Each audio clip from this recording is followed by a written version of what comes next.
नमस्कार. बऱ्याच महिलांचे नेहमी मेसेजेस येत असतात की मॅम मेकअप केला ना की त्याचे पॅचेस पडतात. खूप वेळेस मेकअप हा केकी दिसत असतो. बऱ्याच महिलांना मेकअप करायला आवडत नाही कारण की त्यांना मेकअप जमत नाही आणि त्या म्हणतात की बिना मेकअपचाच फेस छान दिसतोय. खूप वेळेस बऱ्याच महिलांचं असं असते मेकअप तर करायचा आहे पण तो नॅचरल दिसला पाहिजे. तर आज मी तुमच्यासाठी घेऊन आलेले स्वस्तात स्वस्त प्रोडक्टनी आपण चांगल्यात चांगला मेकअप कसा करायचा आहे. सर्वप्रथम आपण नेहमी एक गोष्ट लक्षात ठेवायची, बऱ्याच महिलांचा ना मेकअप बेस ह्यामुळे सुद्धा चुकत असतो कारण की बऱ्याच महिला मेकअप करण्याच्या आधी चेहऱ्याला बर्फ फिरवत नाही. ही गोष्ट नेहमी लक्षात ठेवा की तुम्हाला दोनपैकी एक गोष्ट करणं अतिशय जास्त गरजेचं आहे. एक तर पहिली गोष्ट की मेकअप करण्याच्या आधी तुम्ही तुमचा चेहरा धुवून झाल्यावर चेहऱ्यावरून बर्फ फिरवा, जेणेकरून तुमचा मेकअपचा बेस हा घट्ट आणि चांगला पक्का राहणार आहे. किंवा दुसरी गोष्ट, जर खूप थंडी असेल आणि तुम्ही चेहऱ्यावरून बर्फ फिरवू शकत नसाल तर चेहऱ्यावर एक चांगला टोनर लावा आणि मग मेकअप करा. बघा नक्की तुमच्या मेकअपचा बेस अतिशय चांगला दिसेल. त्यानंतरची दुसरी स्टेप आहे मॉइश्चरायझर. बऱ्याच महिला आज मेकअप करायचा आहे मग रेग्युलर चेहऱ्याला मॉइश्चरची काय गरज आहे हा विचार करतात आणि चेहऱ्याला मॉइश्चर लावत नाही. म्हणून नेहमी मेकअप केल्यावर जेव्हा आपण टोनर किंवा चेहऱ्याला बर्फ लावून झालेला आहे तर मेकअपची सर्वात पहिली स्टेप आहे ती म्हणजे चेहऱ्याला एक चांगलं मॉइश्चरायझर लावा. याचे फायदे सांगते काय. याच्यामुळे ना फाउंडेशन म्हणा किंवा बीबी क्रीम, जोही मेकअप तुम्ही कन्सिलर लावणार असाल त्याचे पॅचेस पडणार नाही आणि तो चांगला मर्ज होणार आहे. म्हणजे काय, चांगला स्किनमध्ये मिक्स होणार आहे. कारण की बघा ड्राय स्किनवर जर का तुम्ही चेहऱ्याला मॉइश्चरायझरच नाही लावलेलं आहे तर ते फाउंडेशन नेमकं मर्ज कशात होईल. म्हणून चेहऱ्याला एक चांगला मॉइश्चरायझरचा बेस वापरा. आता येत आहे नेमकं फाउंडेशन की बीबी क्रीम की कन्सिलर, हा खूप जणींचा प्रश्न असतो, बरोबर आहे. तर मी ह्याच्यामध्ये नेहमी सिलेक्ट करत असते ते म्हणजे बीबी क्रीम. बीबी क्रीम हा एक अतिशय चांगला मेकअप आहे. म्हणजे जर उद्या दसरा आहे आणि तुम्हाला संध्याकाळसाठी नक्की मेकअप विचार करत असाल करायचा तर तुम्ही बीबी क्रीमची निवड करा. बीबी क्रीमचा मेकअप हा लावण्यासाठी अतिशय सोपा आहे आणि स्वस्त आहे. म्हणजे जर तुम्ही पॉन्ड्स बीबी क्रीम घेतली तर फक्त 70 रुपयाची पॉन्ड्स बीबी क्रीम फाउंडेशनपेक्षा जास्त कव्हरेज तुमच्या चेहऱ्याला देत असते. म्हणजे जर तुम्ही बीबी क्रीम लावली तर ती मर्जही चांगली होत आहे. आणि सर्वात महत्त्वाची दुसरी गोष्ट ती ही की जेव्हा तुम्ही चेहऱ्याला बीबी क्रीम लावता तेव्हा तुमचा जो लुक आहे तो अतिशय चांगला दिसतो. म्हणून बीबी क्रीम वापरा कारण की ती परवडते पण आणि ती लावल्यावर त्याचे पॅचेस पडत नाही. आता येत आहे कॉम्पॅक्ट पावडर की बनाना पावडर की ट्रान्सल्युशन पावडर. तर मी सर्वात पहिलं प्रेफरन्स नेहमी देत असते ते म्हणजे बनाना पावडरला. तर बनाना पावडरचा जो मेकअप आहे ना हा अतिशय चांगला आहे. म्हणजे तुम्ही फाउंडेशन लावा की बीबी क्रीम लावा की कन्सिलर लावा हा तुमचा विषय आहे, पण त्यानंतर तुम्ही त्याच्यावर बनाना पावडर लावा ॲज कम्पेअर कॉम्पॅक्ट तुमचं 2 तास टिकते तर बनाना पावडर ही 6 तास टिकते. त्यापेक्षा पण महत्त्वाची गोष्ट की कॉम्पॅक्टपेक्षा पण स्वस्त बनाना पावडर येते. तुम्ही इन्स्लाइट किंवा स्विस ब्युटी कंपनीची बनाना पावडर घेतली तर तुम्ही तुमच्या चेहऱ्याचा लुक बघा अतिशय छान दिसतो आणि अतिशय नॅचरल दिसतो आणि खूप स्मूथ असते बनाना पावडर. पूनम मॅम मला विचारत आहे की बनाना पावडर कुठे मिळेल. मॅम तुम्ही ऑनलाईन कुठल्या पण याच्यावर टाका, फ्लिपकार्ट, ॲमेझॉन, नायका, तुम्हाला बनाना पावडर मिळते किंवा कॉस्मेटिकच्या दुकानात सुद्धा तुम्हाला बनाना पावडर मिळून जाणार आहे.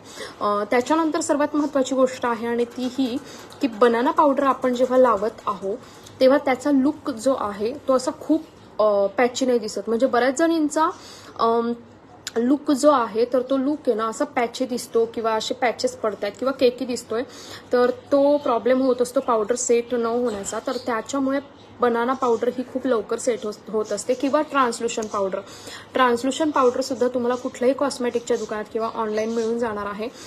ट्रान्सल्युशन पावडर ही बनाना पावडरपेक्षा थोडी महाग येते आणि ट्रान्सल्युशन पावडर तुम्हाला एक नॅचरल लुक देत असते. तर ट्रान्सल्युशन पावडर बेस्ट की बनाना पावडर, तर मी तरी पण एक नंबरला बनाना पावडरच म्हणणार आहे कारण की ट्रान्सल्युशन पावडरचा जी किंमत आहे ती थोडी जास्त आहे तर मी बनाना पावडरलाच नेहमी प्राधान्य देत असते.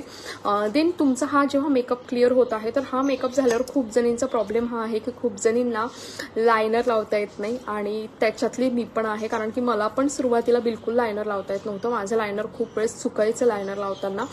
तर नेहमी लायनर लावताना जर तुम्हाला लायनर येत नसेल लावता तर आपल्या डोळ्याच्या वरतून ही जी लाईन आहे ना ह्या लाईनवरून फक्त तुम्ही काजळ पण फिरवलं तरीही तुमचा लुक हा लायनर सारखाच दिसत असतो. नक्की ट्राय करा. आणि लायनर हे रोज लावायला सुरुवात करा. प्रॅक्टिस करण्यासाठी रोज रेग्युलर लायनर लावायला सुरुवात केली की आपण 8 ते 10 दिवसात लायनर शिकून जातो. आणि मग त्यानंतर तुम्हाला जेव्हाही कुठे जायचं असेल तेव्हाच तुम्ही लायनर यूज करायचं असेल तरी तुमच्या हाताला प्रॅक्टिस झाली की ते करू शकतायत. भरपूर सारे व्हिडिओ अवेलेबल आहेत लायनर लावण्याचे. मी सुद्धा लायनर कसं लावायचं याचे फ्री व्हिडिओ देत असते. ज्यांना पण माझे फ्री सेशन्स अटेंड करायचे असतात, रोज दुपारी 3 वाजता मी महिलांसाठी फ्री सेशन घेत असते. ज्यांना पण अटेंड करायचे त्यांनी मला व्हॉट्सअप ग्रुपची लिंक डिस्क्रिप्शन बॉक्समध्ये देत आहे. नक्की तुम्ही ग्रुप जॉईन करा. आजचा सेशन आहे दुपारी 3 वाजेचं की उद्याच्या दसऱ्याला संध्याकाळी मेकअप करताना मेकअपचा बेस कसा तयार करायचा आहे, म्हणजे मेकअपचा बेस किती स्वस्तात आणि मस्त आपण तयार करू शकतो, हे सेशन आहे. असे रोज मी वेगळे सेशन घेत असते महिलांसाठी. ज्यांना पण माझे फ्री सेशन अटेंड करायचे या सेशनच्या डिस्क्रिप्शन बॉक्समध्ये दिलेल्या व्हॉट्सअप ग्रुपच्या लिंकला जॉईन करा. आता मी पुन्हा एकदा मेकअपवर येते. जेव्हा पण आपण मेकअप करत असतो तेव्हा खूप महिला मेकअप करण्याच्या आधी फेस वॉश करताना योग्य ती पद्धत निवडत नाही. नेहमी एक गोष्ट लक्षात ठेवायची आहे, जेव्हाही तुम्ही मेकअप करतात मेकअपच्या आधी मसूरच्या पिठाने तुमचा चेहरा चांगला घासून काढा. जर मसूरचं पीठ तुम्ही यूज करत असाल तर स्क्रब चेहऱ्याला करा, जेणेकरून तुमच्या चेहऱ्यावर थोडेही ब्लॅक हेड्स किंवा व्हाईट हेड्स असतील तर ते बिलकुल दिसणार नाही आणि मेकअप चांगला बसतो. ब्लॅक हेड्स आणि व्हाईट हेड्स जर चेहऱ्यावर राहिले तर मेकअपचा बेस ना चांगलं दिसत नाही. म्हणून नेहमी मेकअप करण्याच्या आधी तुम्ही मेकअपचे प्रोडक्ट काय वापरत आहात हे तर गरजेचंच आहे, पण नेहमी एक लक्षात ठेवा, मेकअप करण्याच्या आधी तुम्ही तुमच्या चेहऱ्याला काय काय करत आहात ह्याच्यावर खूप डिपेंड असते तुमचा मेकअप कसा राहणार आहे. जर का तुम्ही चेहऱ्याला आधी क्लिन्झिंग आणि स्क्रब चांगला केला, म्हणजे चांगलं एखादं फेस वॉश वापरलं किंवा चांगलं तुम्ही स्क्रब केला चेहऱ्याला, तर तुमचा मेकअप खूप जास्त चांगला दिसणार आहे. खूप महिलांना हा प्रॉब्लेम असतो, मेकअप केल्यावर खूप घाम येतो, मेकअप केल्यावर मेकअप खूप काळा पडतो. तर नेहमी बघा, जर का तुम्ही चेहऱ्यावरनं बर्फ फिरवला तर तुमच्या मेकअपला घाम येणार नाही. आणि खूप जास्त थंडी असेल तर तुम्ही चेहऱ्याला टोनर लावा, तुमचा मेकअपला घामही येणार नाही आणि नाही तुमचा मेकअप काळा पडणार आहे. फाउंडेशन मेकअप जास्त काळा पडण्याचा चान्सेस असतात. त्याचं कारण हे आहे की फाउंडेशन हे लग्नामध्ये आपण वापरत असतो, पण ते नवरीला वापरलं जातं आणि उन्हामध्ये जायचं काम नसतं. पण जर तुम्ही उन्हामध्ये जाणार असाल तर तुम्हाला सर्वात जास्त इम्पॉर्टंट काय आहे की तुम्ही बीबी क्रीम वापरा. रेग्युलरली फाउंडेशन नका वापरू. फाउंडेशन हे AC मध्ये अतिशय चांगलं राहते. नाईट पार्टीला फाउंडेशन वापरा. रात्रीच्या पार्टीच्या वेळेस खूप कमी संपर्क येत असतो, उन्हाचा वगैरे टेन्शन राहत नाही, म्हणून मेकअप कधी काळा होत नाही. पण जर तुम्ही दिवसासाठी प्लॅनिंग करत असाल मेकअपचा तर तुम्ही बीबी क्रीम निवडू शकता, जेणेकरून तुमचा मेकअप बिलकुल काळा पडणार नाहीये. जेव्हा पण आपण मेकअप करतो आणि आपण जेव्हा पावडर सेट करतो तर तेव्हा नेहमी एक गोष्ट लक्षात ठेवायची आहे की तुमची पावडर ही डोळ्याच्या खाली आणि ओठांच्या अवतीभोवती थोडी जास्त लागली गेली पाहिजे, जेणेकरून तुम्हाला डोळ्याच्या खाली लवकर काळं पडतंय किंवा ओठांच्या अवतीभोवती काळं पडते, कारण की घाम जास्त येत असतो. त्यामुळे या छोट्या छोट्या टिप्स असतात ज्या आपल्याला अतिशय चांगल्या पद्धतीने घ्यायच्या आहेत. बऱ्याच जणींचे हेअर्स जे आहेत म्हणजे केस ते लवकर मेंटेन होत नाही. मेकअप चांगला बसून जातोय पण आता हेअरस्टाईल काय करायची आहे ती खूप महिलांना कळत नसते.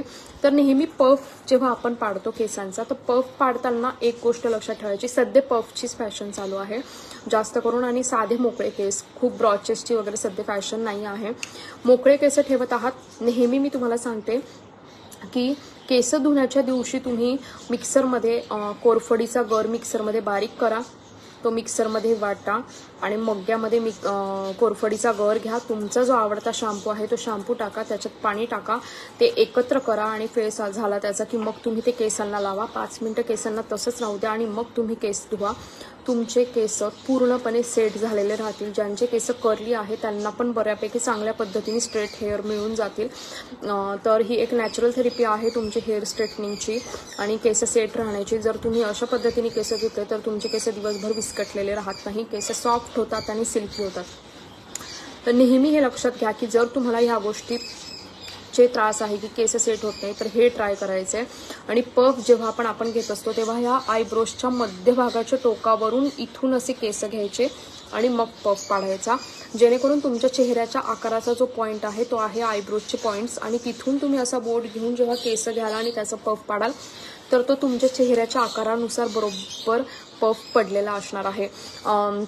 मला पूनम मॅमचा मेसेज आलेला आहे की पिगमिटेशन, मसाला टाईप, डोळ्या खाली आणि गालावरती झालेले आहेत, त्यासाठी काही सांगा प्लीज. ब्लॅक डॉट आहे वांगासारखे.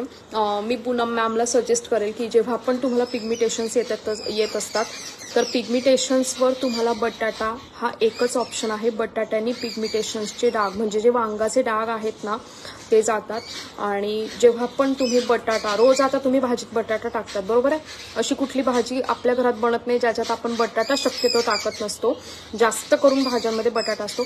बटाटा सोलला मॅम की त्या बटाट्याची सालं जी असतात तर ती सोलल्यावर त्या सालाच्या आतून तो बटाट्याचा गर असतो तो तुम्ही चेहऱ्यावर घासा, ठीक आहे. आणि तुम्ही ते साल फेकून द्या आणि तसं 5 ते 10 मिनिटं चेहरा राहू द्या आणि धुवा, जेणेकरून तुम्हाला ती रोज सवय पडणार आहे. आणि दुसरी गोष्ट पूनम मॅम, बटाटा खिसा, आईस क्यूब घ्या, ट्रे घ्या आणि त्याच्यामध्ये तुम्ही तो बटाट्याचा खिस टाका आणि त्याच्यामध्ये वरतून तुम्ही पाणी टाका आणि त्याचे आईस क्यूब तयार करा. आणि रोजचा एक आईस क्यूब पण तुम्ही चेहऱ्यावरून लावला तरी तुम्हाला चांगला फरक पडणार आहे. किंवा तुम्ही बटाट्याचा पीस करा, त्याचा रस काढा, त्याच्यामध्ये बेसन पीठ टाका, थोडं कॉफी टाका, फेस पॅक तयार करा आणि तो चेहऱ्याला लावा. लवकरच मॅम तुमचे पिगमिटेशन्स ॲक्च्युली कमी झालेले दिसतील. बटाटा चेहऱ्याला लावल्यानेच तुमचे वांगाचे डाग जे आहेत ते लवकर जात असतात. बाकी तुम्ही किती खूप ट्राय करा, त्याचा इतका फरक पडणार नाही जितका बटाट्याने फरक पडेल. आणि SPF Poonam ma'am please regular चेहऱ्याला SPF लावा. चेहऱ्याला SPF लावल्यामुळे वांगांचे डाग वाढत नाही, कारण की वांगांच्या डागांना मॅम खूप जास्त बहाड असते, वांगाचे डाग पटापट वाढत असतात.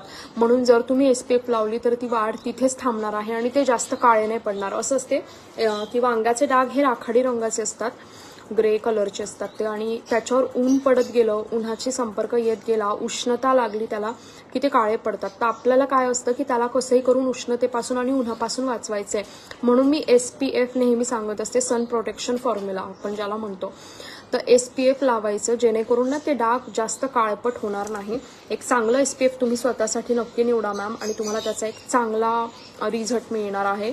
आणि चांगली SPF निवडा तुमच्या स्किनसाठी. मॅम माझे दुपारचे सेशन नक्की अटेंड करा तुम्ही. माझ्या दुपारच्या सेशनमध्ये मी भरपूर साऱ्या अशा काही प्रोडक्ट्स नॉलेज देत असते जे त्यांना त्यांच्या स्किनच्या प्रॉब्लेम्सनुसार कामी येत असतात. माझ्या डिस्क्रिप्शन बॉक्समध्ये माझ्या व्हॉट्सअप ग्रुपची लिंक आहे, तुम्ही नक्की जॉईन करा.